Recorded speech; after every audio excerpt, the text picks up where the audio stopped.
안녕하세요. 스랭알베입니다. 오늘은 정전기와 어싱을 말해 보려고 합니다. 정전기의 기초적인 이론은 이 영상에서 한번 다루었기 때문에 이것을 먼저 보시고 이 영상을 보시면 훨씬 좋습니다. 오늘은 정전기가 무엇이냐 라는 것을 다루려고 하는 게 아니라 몸속 정전기라는 괴담에 대해 말하려고 합니다. 제가 왜 괴담이라는 말까지 쓰느냐 하면 이유가 있습니다. 맨발 걷기 유튜브 중에 어떤 분들이 어싱을 하면 체내 정전기를 없앤다고 말하고 있습니다. 이분들이 말한 근거가 되는 게 모든 병은 몸속 정전기가 원인이다 라는 책으로 어떤 일본인 의사가 꽤 오래전에 쓴 것입니다. 책 제목에는 몸속이란 말을 썼지만 내용으로 들어가 보면 모두 체내라는 말을 쓰고 대부분의 사람들도 그렇게 말하지만 저는 체내라는 말 대신 계속 몸속이라는 말을 쓰겠습니다. 사실 이 책은 책 내용을 떠나 매우 통찰력 있는 책입니다. 2009년도이면 아직 미국에서 어싱 이론이 나오기 전입니다. 그때 이미 몸 안에서 어떤 전기 현상이 몸을 해롭게 하고 있다라는 것을 찾아낸 것은 대단한 직관력입니다. 그리고 더 놀라운 것은 글쓴이가 정전기 때문에 생긴다고 내어놓은 질병들이 오늘날 활성산소 때문에 생긴다고 생각하고 있는 질병들과 많이 겹친다는 것입니다. 그런데 이 책에서 우리가 보탬을 얻을 수 있는 것은 딱 거기까지입니다. 그 밖에 이론적 가설은 소설 수준을 넘어서지 못합니다. 제가 이 책이 말하는 정전기에 대해 정리할 필요성을 느낀 것은 단지 책의 내용 때문만이 아닙니다. 여기에 알게 모르게 다른 유사각을 보태는 사람들이 그 근거를 이 책으로 삼고 있기 때문입니다. 이 책이 갖는 문제점은 첫째는 어싱의 목적을 활성산소가 아니라 정전기로 생각하게 만든다는 것입니다. 그렇게 되면 여러 가지가 뒤죽박죽이 됩니다. 전자파가 정전기가 되어 쌓인다는 괴담은 이미 앞선 몇 개의 영상에서 말씀드린 바 있습니다. 정말 웃기는 것은 양전하 전자파가 날라와 몸에 쌓인다는 말도 합니다. 저는 이러한 유사과학스러운 주장이 모두 이 책에서 비롯된 것이라고 생각합니다. 저는 몸속에서 일어나는 전기적인 현상은 활성산소뿐이라고 생각합니다. 어떤 분들은 우리 몸에는 생체전기라는 것이 있는데 어싱 지지자들이 이 생체전기를 활성산소 정전기로 착각하는 것이다 라고 말하기도 합니다. 이것 역시 턱도 없는 말입니다. 생체전기 이야기는 이 시리즈의 마지막 주제로 생각하고 준비하고 있습니다. 생체전기와 활성산소 전기는 그 메커니즘이 전혀 다릅니다. 건강과 관련한 주제 중에 전기에 관련된 내용이 은근히 많습니다. 지금 말하려고 하는 정전기 밖에도 전자파, 생체전기, 음이온, 그리고 미세전류 이야기까지 참 다채롭습니다. 문제는 이 이야기들이 가짜뉴스 또는 유사과학과 자꾸 연결된다는 것입니다. 전기는 높은 볼트의 전압이나 많은 시간 동안 전류량에 감전되는 것을 제외하고 직접적으로 몸에 해롭다는 근거는 없습니다. 우리나라는 한국전기설비규정이라는 전기 안전에 관한 규정이 있습니다. 이 내용 중에 감전에 대한 보호 설계 방법을 정한 규정에서 허용 접촉 전압이라는 것을 말하고 있는데 이것은 사람이 만져도 안전한 전압의 크기를 정한 것입니다. 이 규정에 따르면 정상적인 상황에서는 교류 50V, 직류 120V, 특수한 상황에서는 교류 25V, 직류 60V로 되어 있습니다. 따라서 특수한 상황이 무엇인지 따져보지는 않았지만 이 상황이라고 해도 교류 25V, 직류 60V 이하는 사람이 만져도 큰 해가 없다는 것입니다. 그런데 사람 몸에서 만들어질 수 있는 전류나 전압이 절대 이보다 클 수는 없을 것이고 또한 사람 몸에 회로가 없는 한 이러한 전압이 흐를 수도 없습니다. 사람 몸에 전기가 흐를 수 없다는 것은 43번 영상에 정리해 놓았습니다. 이 내용만 별도로 이 TV에 짧게 영상을 만들어 올려놓기도 했습니다. 이 TV 영상 링크는 고정 댓글에 달아놓겠습니다. 이 책의 저자가 정전기에 대해 착각한 것은 큰 줄거리만 꼽아도 5가지 정도 됩니다. 이 중 하나만 설명해도 몸속 정전기가 허구라는 것이 입증이 되지만 너무나 많은 사람들이 몸속 정전기를 믿고 있어서 5가지를 모두 훑어보겠습니다. 글쓴이의 첫 번째 착각은 마찰이 있는 곳에는 반드시 정전기가 생긴다라는 것입니다. 과연 그럴까요?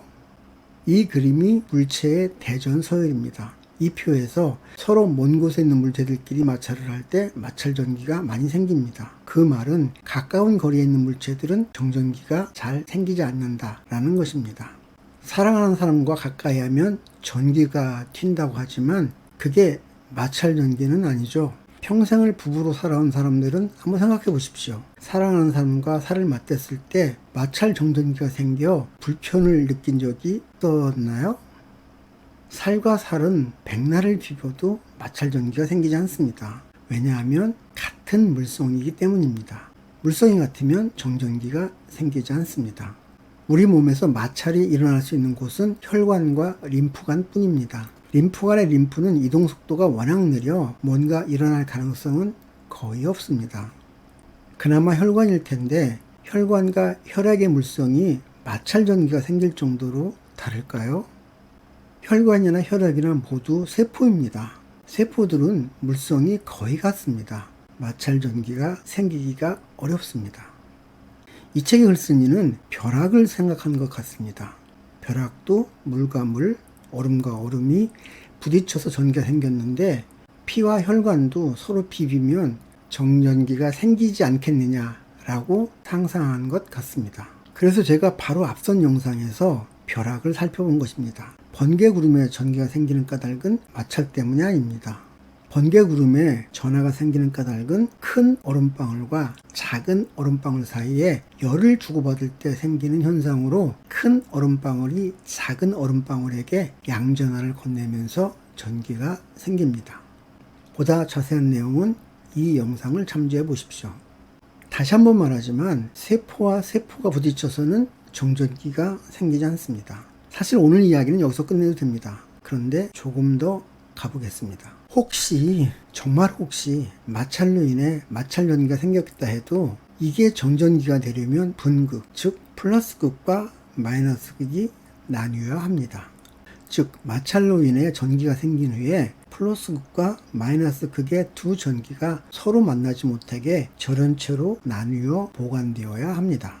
그런데 혈관은 혈액으로 가득 차 있기 때문에 설령 마찰 전기가 생겨도 극이 나뉠 수 없습니다. 왜냐하면 피는 전해질이고 전해질은 전기가 흐르기 때문입니다. 따라서 만에 하나 마찰 전기가 생겨도 곧바로 전기가 흘러 중성이 되어버리고 맙니다. 이 책의 글쓴이는 번개구름도 물에서 생겼으니까 혈관도 물이니까 혈관 속에서도 정전기가 생길 수 있다고 순진하게 생각한 것 같습니다. 그러나 번개구름은 무거운 것과 가벼운 것, 강력한 상승기류, 중력의 법칙 등 물리적으로 설명할 수 있는 이유들로 양전하 구름과 음전하 구름 사이에 극이 나뉘는 분극이 생길 수 있습니다. 정전기가 되려면 이 그림의 물처럼 흘러가는 길이 없어야 멈춰 있을 수 있습니다. 그런데 이 그림처럼 물이 흐르는 길이 있으면 물이 멈춰 있을 수 없습니다. 우리 몸속의 혈액은 전해질로 되어 있습니다. 따라서 극이 생기면 곧바로 연결되어 중성이 되어버립니다.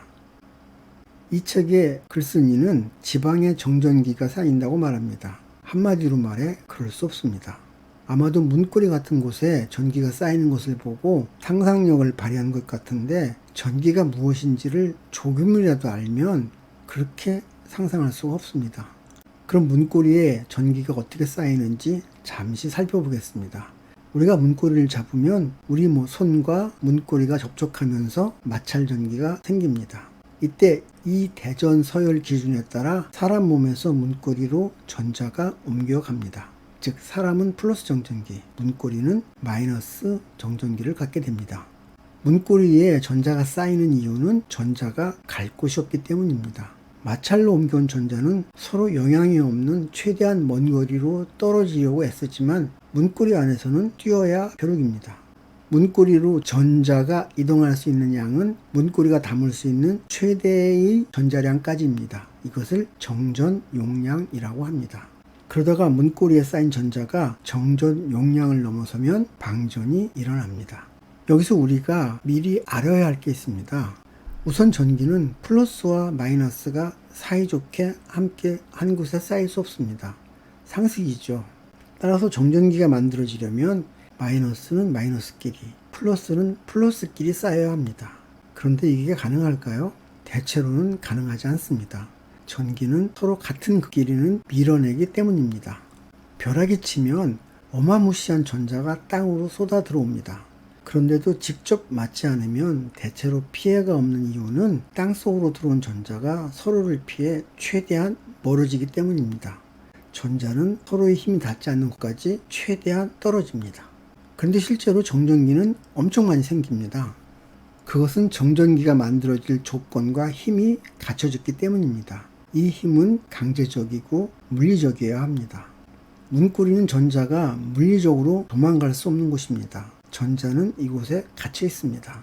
번개 구름 속의 전기는 구름을 둘러싼 강력한 상승 기류와 얼음 조각이 커져 중력에 의해 떨어지는 순환고리 속에서 무거운 곳은 아래에, 가벼운 곳은 위로 나뉘는 자연스러운 물리법칙에 따라 생기는 것입니다. 그런데 이 책의 저자는 전기가 몸속 지방에 쌓인다고 말하고 있습니다. 우리 몸속에서 전자가 다른 곳으로 흩어지지 않고 지방 조직에 다소 곳이 쌓이게 하는 자연스러운 물리법칙이 있을까요? 없을 것 같지 않습니까? 만약 마이너스 정전기 전하가 생긴다면 전자들은 서로를 밀어내며 최대한 멀리 도망갑니다. 전자가 지방에 쌓일 거라는 생각은 티 없이 순박한 어린아이의 상상력에 지나지 않습니다. 글쓴이는 또 구름이 벼락을 치듯이 몸속에서도 벼락이 칠 거라고 말합니다. 어디서 칠까요? 100만 번쯤 양보해서 지방 조직에 전자가 쌓인다고 칩시다. 그런데 무슨 수로 벼락이 칠까요? 우리는 지난 영상에서 벼락이 생기려면 최소한 2가지 조건이 있어야 한다는 것을 알았습니다. 벼락이 치려면 공기 절연층이 있어야 하고 양쪽의 전압차가 최소 센티미터당 3000V가 있어야 합니다. 어떻게 하면 몸속에 벼락이 칠 수 있을까 상상력을 최대한 동원해 보았습니다. 마찰전기에서 양전하는 움직일 수 없습니다. 따라서 벼락이 치려면 전자가 이동해야 합니다. 전자가 지방 조직에 쌓여 있다니까 이 지방 조직이 온몸을 따라 양전하가 있는 곳으로 돌아다녀야 합니다. 말이 됩니까? 그리고 거기에 공기 절연층을 만들어야 합니다. 피가 있으면 피를 막아야 합니다. 어이가 없죠. 공기 중에서 방전이 일어나려면 1cm를 두고 최소 3000V의 전압차가 있어야 합니다. 그러니까 0.01mm의 간격에 최소 3V의 전압 차이가 있어야 하는데 이걸 어디서 가져오죠? 상상하다가 머리에 쥐가 나버릴 것 같습니다. 일어날 가능성이 그냥 0%입니다. 그럼에도 정전기가 생겼다고 가정해 보겠습니다. 이 책은 정전기가 어싱으로 빠져나간다고 했습니다. 정전기가 어싱으로 빠져나갈까요? 정전기가 생겼다고 해도 어싱은 성립할 수가 없습니다. 정전기는 플러스와 마이너스가 동시에 생깁니다. 따라서 몸 전체로는 중성이 되기 때문에 몸 전체의 전압은 0입니다. 땅의 전위값은 항상 0입니다. 따라서 몸과 땅에 전위차가 없기 때문에 전류가 발생하지 않습니다. 100번 양보해서 따로따로 나뉘어 몸에 플러스 극과 마이너스 극이 생겼다고 칩시다. 이 둘이 서로 이어지지 않으면서 어싱이 될 수 있나요? 어싱이 된다면 이 둘은 이미 이어져서 중성일 것입니다. 그러면 어싱 자체가 성립할 수 없습니다. 만에 하나 몸속에 플러스 극과 마이너스 극이 이어지지 않았다면 어싱 역시 일어날 수 없습니다. 이렇게 봐도 말이 안 되고 저렇게 봐도 말이 안 됩니다. 만약 몸 안에 음극과 양극이 연결되지 않고 어싱이 된다면 어떤 상황이 될까요? 몸의 양극 쪽으로는 자유전자가 들어오는 어싱이 됩니다. 그러면 음극 쪽은 어떤 일이 일어나야 할까요? 이번엔 음극 쪽에 있던 전자가 땅속으로 방전됩니다. 결국 세임이 되는 겁니다. 이게 무슨 코미디도 아니고 전혀 말이 안 되는 말입니다. 이 책에 나오는 활성산소 이야기도 일부만 맞습니다. 가장 엉터리는 정전기가 활성산소를 만든다는 말입니다. 이 책에서는 정전기가 방전되어 오존이나 이산화질소를 만들고 그것들이 활성산소를 만든다고 합니다. 근거 없는 말입니다. 또한 이 책에서는 활성산소가 하이드록실 라디칼, 즉 수산화 라디칼을 거쳐 물이 되는 것으로 끝나는 것처럼 설명합니다. 몇몇 국내 맨발 걷기 유튜버들이 아마도 이것을 근거로 활성산소가 물이 되어 배출된다고 말하고 있는 것 같습니다. 그런데 이것은 중대한 오류입니다. 왜냐하면 하이드록실 라디칼, 즉 수산화 라디칼이 물이 되면서부터 몸 안에서 활성산소가 본격적인 공격을 시작하는 것이기 때문입니다. 이 그림이 활성산소 생성 과정을 아주 간단하게 그린 것입니다. 이것이 하이드록실 라디칼, 즉 수산화 라디칼인데 물이 되면서 본격적으로 몸 안에 활성산소 공격이 시작됩니다. 화면에서 돌아가는 게 지질의 과산화 과정을 나타낸 그림입니다. 이 그림은 수산화 라디칼이 지질을 공격해서 스스로는 물이 되면서 지질을 활성산소로 만들고 그 지질 활성산소가 다른 지질을 공격해 산화시키는 연쇄 과정을 그림으로 나타낸 것입니다. 이 내용은 이 영상에 설명되어 있습니다. 이 책의 저자는 상당한 직관력과 통찰력을 가지고 있었다고 생각합니다. 또한 이 책에 소개된 여러 치료요법은 활성산소 치료요법과도 많이 일치하고 있는 것 같아서 더 연구해볼 가치가 있어 보입니다.